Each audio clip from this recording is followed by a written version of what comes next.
Assalamualaikum warahmatullahi wabarakatuh. Bismillahirrahmanirrahim. Selamat siang, salam sejahtera untuk kita semua. Dan mudah-mudahan kita semua selalu diberi hidayah oleh Allah Subhanahu wa Ta'ala. Amin.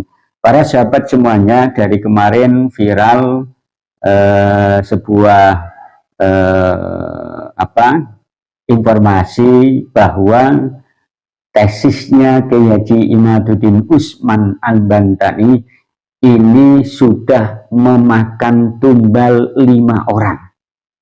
Ya, jadi sekali lagi yang perlu digarisbawahi, tesisnya Kiai Haji Imaduddin Usman Al-Bantani itu adalah bukan sekedar pendapat beliau, akan tetapi tesisnya Kiai Haji Imaduddin Usman Al-Bantani itu berdasarkan dalil-dalil yang ada, berdasarkan referensi-referensi kitab nasab yang ada mulai zaman ke zaman, berdasarkan ilmu filologi, berdasarkan ilmu genetika, dan juga tes DNA serta realitas yang ada, perilaku, tindakan apa yang selama ini sudah dikeluarkan oleh klan Ba'alwi dan para habaib.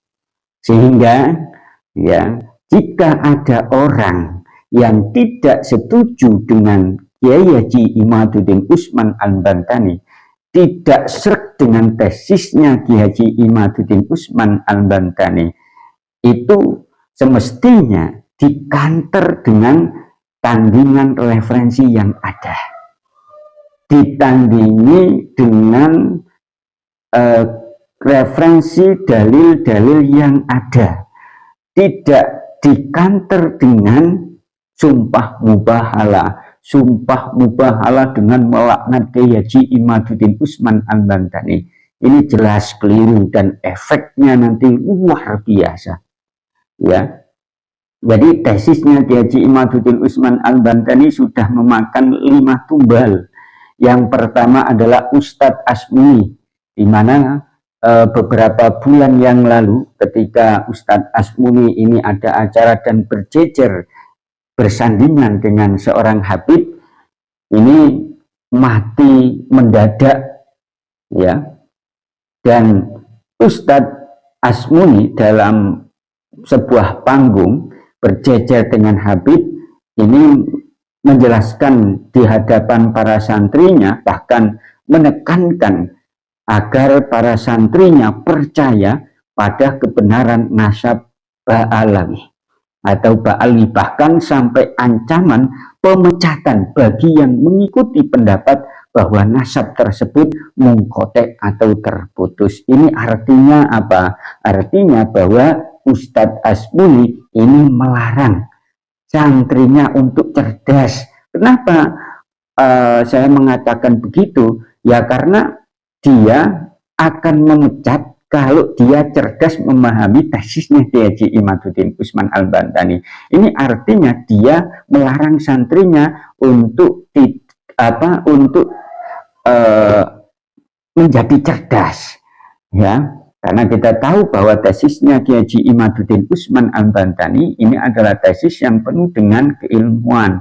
Dan ini bahkan jarang dijelaskan di pondok-pondok pesantren. Jarang sekali. Ayo saya tanya, pernah enggak pondok pesantren Anda menjelaskan tentang kitab-kitab nasab? Tidak pernah. Justru dengan munculnya tesisnya Kiai Haji Imaduddin Usman Al-Bantani, wawasan kita terbuka. Oh, selama ini ternyata ada ilmu nasab yang begitu penting. Itu. Kemudian yang kedua, Ustadz Abdullah. Beliau juga dikabarkan bersikap keras terhadap santri yang mengikuti Kiai Imad atau yang meragukan nasab Ba'alwi.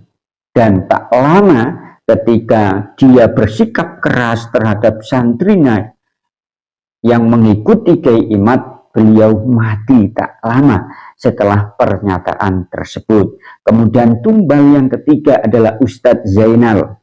Dalam unggahan media sosialnya, kalau tidak salah pada waktu itu di Facebook, ya di Facebook, beliau menyatakan bahwa nasab Wali Songo ini tidak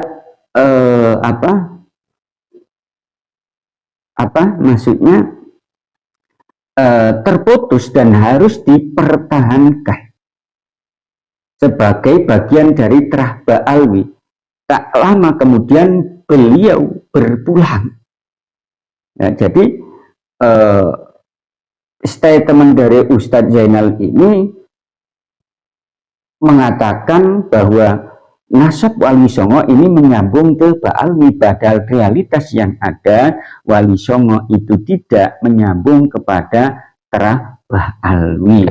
Kemudian yang keempat, tumbal yang keempat adalah Profesor Titik Pujiastuti, seorang akademisi dan pakar filologi yang sebelumnya pernah berjasa mendukung pengakuan pahlawan nasional ya Mbah Raden Wangsangkara tahun 2021.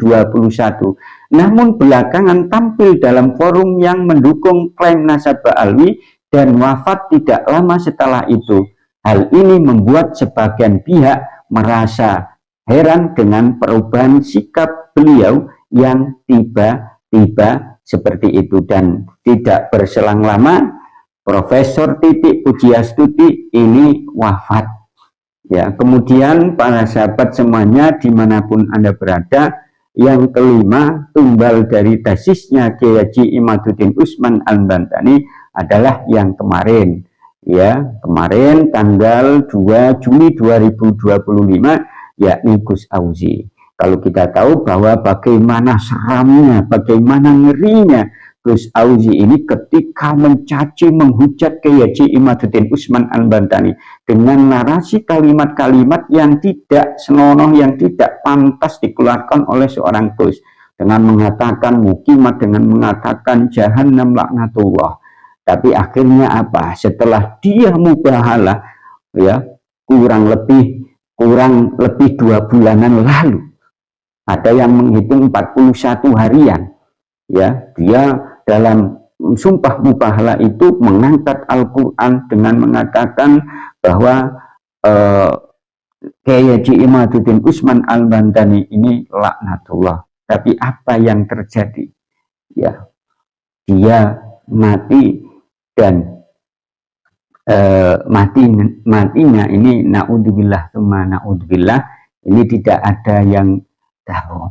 Para sahabat semuanya dimanapun Anda berada, sekali lagi nasihat saya untuk semuanya, Anda pro dengan Kiai Haji Imaduddin Usman, silakan. Yang tidak pro silakan. Akan tetapi yang tidak setuju dengan tesisnya Kiai Haji Imaduddin Usman Al-Bantani harus dikanter dengan keilmuan, karena tesisnya Kiai Haji Imaduddin Usman Al-Bantani itu kaitannya adalah dengan keilmuan. Itu saja. Assalamualaikum warahmatullahi wabarakatuh.